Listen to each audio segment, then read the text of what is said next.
Alright, we're back and so is football, and that means there is plenty to discuss, including right here in Broncos country, where the main story is Pat Surtain signing the largest contract for a cornerback in NFL history, and he certainly earned it with his play at the start of his NFL career. But I'm going to explain to you why this next contract, and really the next 4 years for Pat Surtain, could really make or break his career. Let's dive into it. So as I said in the beginning, this contract extension for Pat Surtain, well earned, just because of the accolades he's already won in his first 3 seasons. Let's go through them. First team All-Pro 2022, two-time Pro Bowler 22 and last season, and he was All-Rookie team in 2021. That is so impressive, and you've got a lot of players in the NFL coming out and saying Pat Surtain is the best corner in the NFL. That is high praise coming from receivers like Davante Adams and others that have come out and said, yeah, this is that dude at the cornerback spot. Despite you hear some names like Sauce Gardner, Jalen Ramsey, even others like Darius Slay are mentioned in the top 5. But Pat Surtain is clearly the best corner in the NFL right now. My fear for Pat Surtain is that he's already reached his peak and he's a polished product. You know what you're going to get. Here's why it concerns me now that the Broncos have given them the largest contract for a cornerback in NFL history.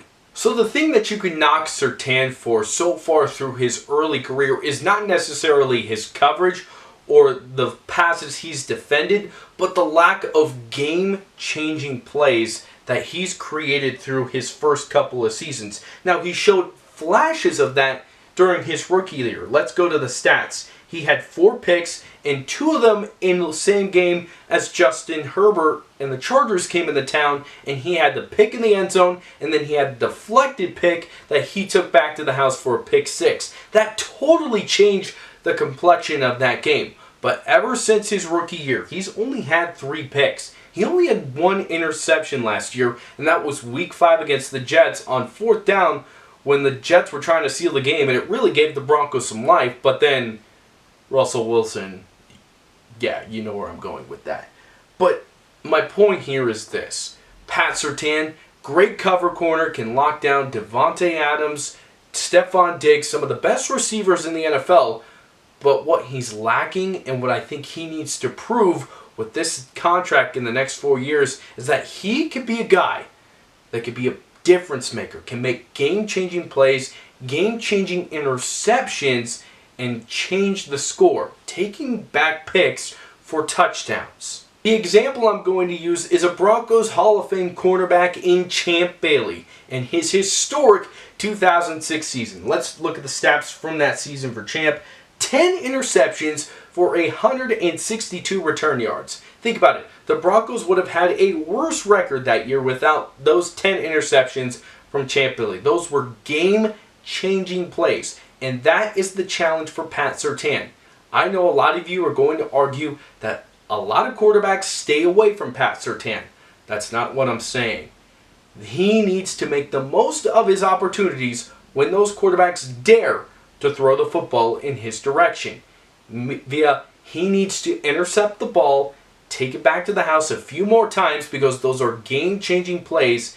And if he's going to be viewed as a leader, because he was just elected a captain this week, he needs to take charge of that defense and make the plays when he can. He's only had 3 interceptions in the last 2 years. And yes, you could point to the amount of throws going in his direction. But I'm going to point to the Week 16 game against New England when they threw the ball down the field on 3rd and long and Pat Surtain got beat by Devontae Parker and the Patriots kicked the game-winning field goal after that.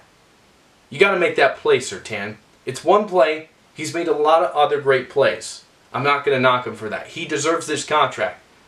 But if he can intercept the ball more times with the opportunities he has and even score some touchdowns, it's going to cement him as a leader and as a key piece that he truly deserves to be looked at on this team and as the best corner in the league. That's the challenge for Pat Surtain this season. He earned the contract. Now he's got to back up the money by going out in the field and showing why they gave him $96 million. So So those are my thoughts on Pat Surtain's new contract. But that is it for this video. But make sure to tune in this Sunday. I'll be posting an instant reaction to the Broncos Week 1 game in Seattle. The biggest takeaways I saw from watching the game and what the Broncos need to build on going into Week 2 when Russell Wilson comes back to Denver for the first time since signing with Pittsburgh. Football's back, everyone. This is the best time of the year, and I can't wait to bring more videos to you about the Broncos and my thoughts on this season. It's going to be a good one, and as always, thanks so much for tuning in. We'll see you next time.